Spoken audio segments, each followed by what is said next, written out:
Recently মাধ্যমিকের result out হয়েছে, আমরা প্রত্যেকেই জানি। মাধ্যমিকের রেজাল্ট আউট হওয়ার পরে আমাদের একাদশ শ্রেণীতে ভর্তি হতে হয়। আর এই একাদশ শ্রেণীতে ভর্তি হওয়ার সময় আমাদের সামনে আসে তিনটে রাস্তা, একটা হচ্ছে সায়েন্স, একটা হচ্ছে আর্টস, একটা হচ্ছে কমার্স। এই তিনটের মধ্যে আমাদেরকে যে কোনো একটা রাস্তাকে চুজ করতে হয়। আর এই রাস্তাটা আমরা চুজ করি আমাদের নিজস্ব ক্ষমতা, অর্থাৎ আমাদের নিজস্ব শিক্ষাগত ক্ষমতার উপর নির্ভর করে। যারা ম্যাথ, ফিজিক্স, কেমিস্ট্রি যারা খুব ভালো বোঝো, তারা নিঃসন্দেহে কোনো দিকে না তাকিয়ে কোনো কিছু না শুনে তারা সায়েন্স নিয়ে পড়ো, কেননা সায়েন্সের ভবিষ্যৎ অনেক বেশি উজ্জ্বল আর্টস এবং কমার্সের থেকে।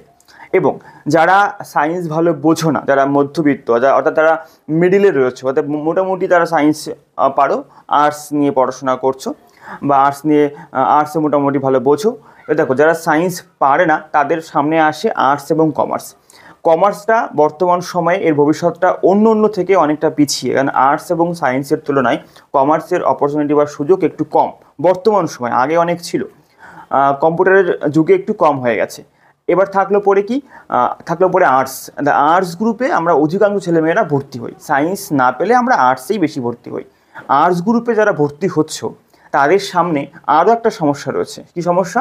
আর্টস গ্রুপে সাবজেক্টের লিস্ট অনেকগুলো সাবজেক্ট রয়েছে। তার মধ্যে থেকে আমাদেরকে বেছে পাঁচটা মেন সাবজেক্ট, পাঁচটা, এবং তার সঙ্গে একটা 4 সাবজেক্ট, আমরা অর্থাৎ 5+1 মোট 6টা সাবজেক্টকে নিতে পারি। ঠিক আছে? এবার এই সাবজেক্টের মধ্যে কোন সাবজেক্ট আমরা নেব, এটা একটা বিশাল বড় কোশ্চেন। এই বিষয় নিয়ে আমার চ্যানেলে 2টো ভিডিও রয়েছে, যে ভিডিও দুটোতে আমি প্রত্যেকটা সাবজেক্ট ভবিষ্যৎ কী কাজে লাগবে, কী কাজে লাগবে না, কার কোনটা কাজে লাগবে, কার কি ভবিষ্যৎকে উদ্দেশ্য করে কোন সাবজেক্ট নিয়ে এগোতে হবে, সমস্ত ডিটেলসে আমি আলোচনা করেছি এই 2টো ভিডিওতে। আমি লিঙ্ক দিয়ে রাখছি ফার্স্ট কমেন্টে, এবং স্ক্রিনের ওপরে তোমরা দেখতে পাচ্ছ। ঠিক আছে? এবার কথা হচ্ছে, এই সাবজেক্টের মধ্যে যে সাবজেক্ট লিস্ট রয়েছে কোনটা নিয়ে পড়বে। প্রথমত আমি তোমাদেরকে বলি যে আমাদের ইংরাজি এবং বাংলা ফার্স্ট ল্যাঙ্গুয়েজ এবং সেকেন্ড ল্যাঙ্গুয়েজ আমাদের সবার পড়তে হবে কম্পালসারি। তার সঙ্গে আমাদের থাকলো 3+1, অর্থাৎ 3টে সাবজেক্ট আমাদেরকে অবশ্যই বেছে নিতে হবে। চাইলে আমরা 4টে নিতে পারি। ঠিক আছে? 3টে কোনটা নেবে, আমাদের ভবিষ্যৎ কথা ভেবে আমরা কোন দিকে যাব সেই কথা ভেবে আমাদেরকে সাবজেক্ট নির্বাচন করতে হবে। তাই প্রত্যেককে আমি বলবো যে আগামী দিনে আমাদের ভবিষ্যৎকে উজ্জ্বল করবে, আমাদের পড়াশোনার সাহায্যে তৈরি হওয়া ভবিষ্যতের ওপর নির্ভর করবে। আমাদের ভবিষ্যতে আমরা কি হব, কি করব, তার উপর নির্ভর করবে।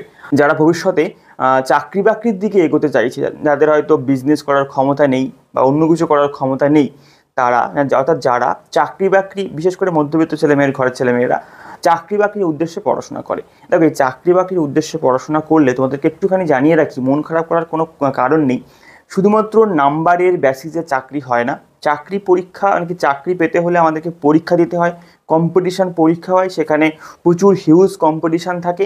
আর সেই কম্পিটিশানে আমাদেরকে কতগুলো সাবজেক্ট পড়তে হয়, সায়েন্স পড়তে হয়, আর্টস পড়তে হয়, তো সমস্ত সাবজেক্টই পড়তে হয়। তো আমাদেরকে শুধুমাত্র 5 নাম্বার তুললেই আমরা সমস্ত চাকরির পরীক্ষাতেই প্রায় বসতে পারি।